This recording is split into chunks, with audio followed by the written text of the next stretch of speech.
Using the moderator sheet of a moderator pack. The moderator sheet is the first sheet of the moderator pack and intended for a moderator or second marker to record moderation commentary and/or log a moderated or second mark.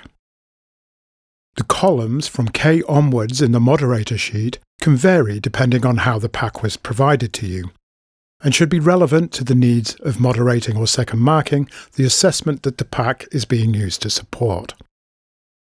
The columns should be named such that they make sense in terms of how you are to use them. It's very important to note that first marks should always be entered directly into TurnItIn itself, never manually into a moderator pack. Be sure not to manually change any data in columns A, B, C, D or E of the moderator sheet, nor add any additional rows into the sheet. A particularly useful feature of the moderator sheet is that, using the paper ID link in column D of the sheet, you can directly launch a submission stored in TurnItIn. To do this, however, you first need to prepare the VLE and TurnItIn for the paper ID links to work. This can be done as follows.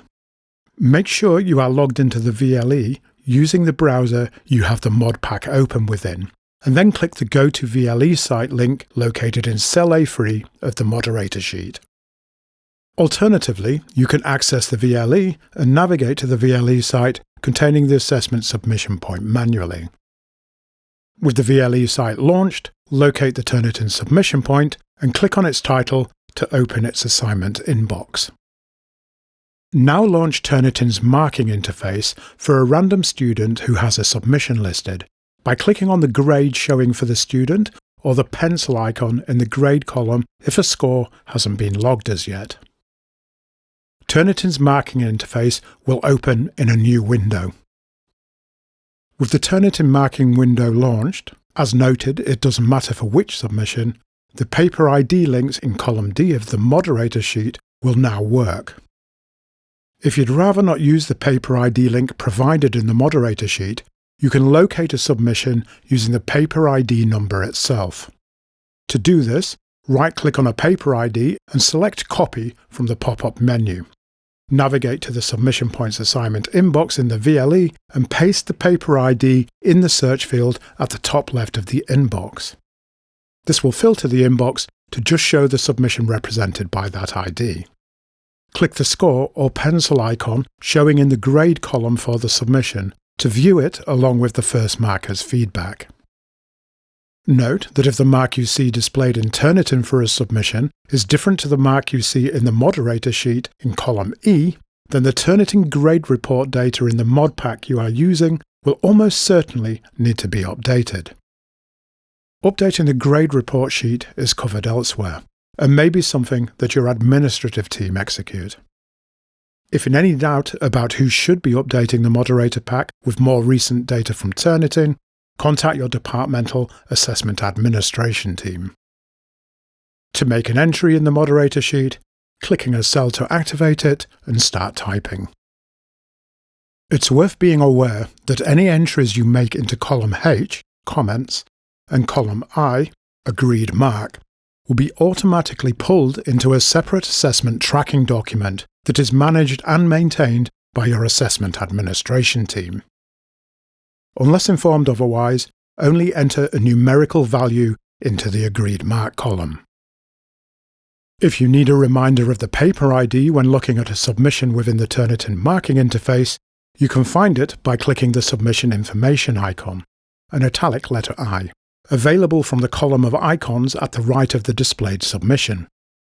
Note that on the displayed info panel, the ID is labelled Submission ID rather than Paper ID.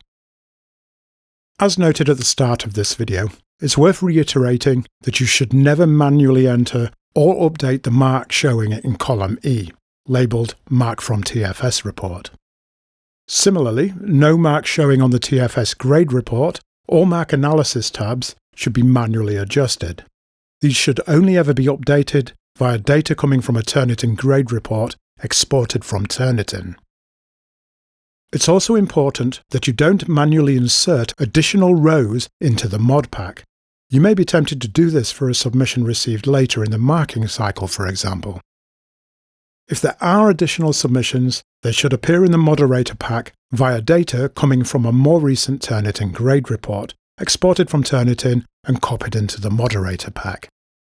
If a first mark has changed as a consequence of the moderation or second marking process, then you may need to update the mark shown in TurnItIn to reflect the agreed mark for that submission. Whether this is something that needs to be done, and by whom, can vary from department to department. Check with your assessment administration team if in any doubt as to whether you, in your role as a moderator, need to update marks in TurnItIn after the moderation process is complete. If you do need to perform this task, it can be done by launching the submission using the paper ID link in the mod pack and editing the mark shown in the primary score field. Finally, if an assessment is being marked by more than one first marker, and you have or require some oversight of marking progress, you may find the Mark Analysis tab of the mod pack useful. The data shown on the Mark Analysis tab is read-only and, amongst other uses, provides a means to quickly ascertain mark distributions across multiple first markers.